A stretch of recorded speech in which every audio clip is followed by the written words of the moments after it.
Chirac selon Balladur dans son livre sorti en 2013. Le contexte est la nomination de Jacques Chirac comme ministre de l'Intérieur en mars 1974. En effet, Chirac brûlait de jouer un rôle plus proche à ses côtés. Quelques semaines auparavant, il avait déclaré à un hebdomadaire que son ambition était de devenir secrétaire général de l'Élysée. Lorsqu'il était, selon son habitude, venu me voir avant le conseil des ministres qui avait suivi, je lui avais dit « Si vous souhaitez occuper ma place, prenez donc le temps de m'en informer le premier. » Remarque qu'il avait accueillie avec un sourire contraint. Je commençais à mieux le connaître. Longtemps, Chirac avait été sous-estimé. On admirait sa vitalité, son dynamisme, toujours à la recherche d'un chef de file à suivre.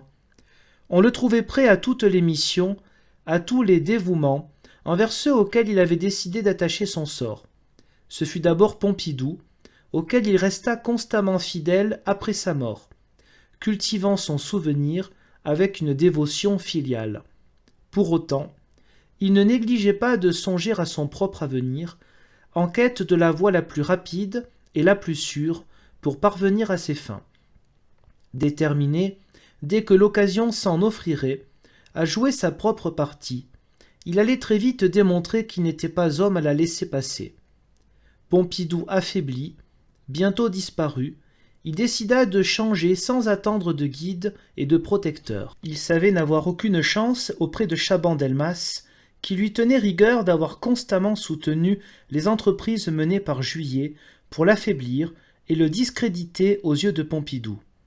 Sans hésiter, il apporta donc son soutien à Giscard d'Estaing, provoquant en sa faveur la sécession de 43 députés du groupe UDR. Dès lors, sa carrière prit son essor, il fut nommé Premier ministre et 20 ans plus tard, élu président de la République, après avoir réussi à s'emparer de l'UDR. Que de contradictions dans son esprit, pour moi indéchiffrables. Travailleur, appliqué, mais sans imagination, faisant aisément siennes les idées des autres, venus d'ici ou de là, et en changeant tout aussitôt lorsqu'il l'estimait utile. Il n'était pas encombré par les convictions.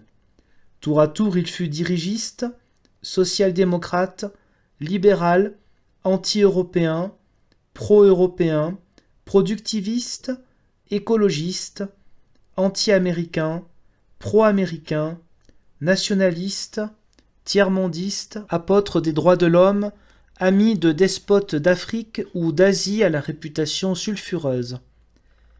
A-t-il un jour trouvé sa vérité? Parvenu au pouvoir, ce nationaliste s'est déclaré européen. Cet homme de droite n'a cessé de protéger les droits acquis par peur du changement et de s'opposer à une réforme libérale. Cet admirateur de l'industrie n'en a pas préservé la compétitivité. Il s'est fait l'apôtre de la défense de l'environnement, en même temps qu'il assurait celle de l'agriculture. Cet homme enraciné dans son terroir a contribué à faire connaître les cultures primitives, à afficher sa dilection pour les ethnies lointaines. Alors qu'il avait des réactions souvent violentes, il a finalement pris l'image d'un vieux sage paterne et consensuel. Dans tout cela, quelle était la part de sincérité? Avait-il conscience de ses contradictions? Avait-il décidé de n'y mettre aucun ordre, les utilisant à tour de rôle? Ou ne se préoccupait-il que de la conquête et de la conservation du pouvoir, quel qu'en fût le prix pour lui et pour les autres? Son caractère n'était pas moins riche en contradictions.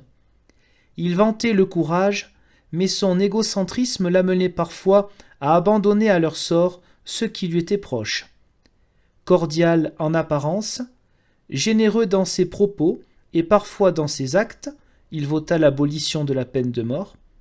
Il avait un esprit calculateur, un tempérament méfiant.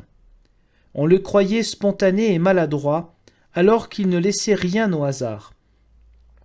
L'étrange est que cet ambitieux extrême doute de lui, mais est habité par un désir de possession tel qu'il le pousse, quand il y voit avantage, à s'emparer de tout ce qui est à sa portée.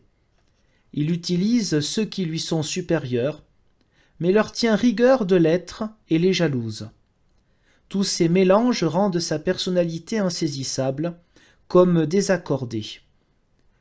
Homme politique remarquable par son endurance, son réalisme, sa capacité de travail et de contact, son intelligence des intérêts qu'il entend capter à son service, sa connaissance des réseaux, remarquable aussi par ses qualités d'entraîneur d'hommes, son don de sympathie, sa cordialité spontanée, ses manières simples, sa capacité de s'adresser aux plus modestes, comme de plain-pied avec leurs joies et leurs soucis.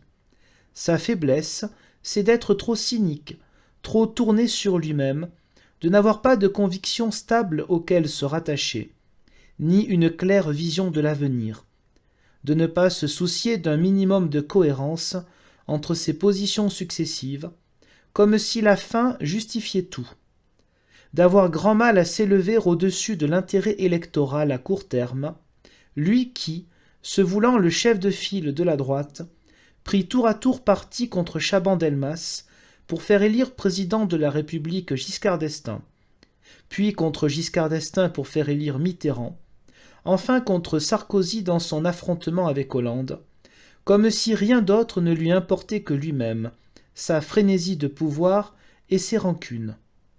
À tout cela, il a dû ses succès de candidat et ses échecs d'homme de pouvoir. C'est une force qui n'a pas trouvé son bon emploi.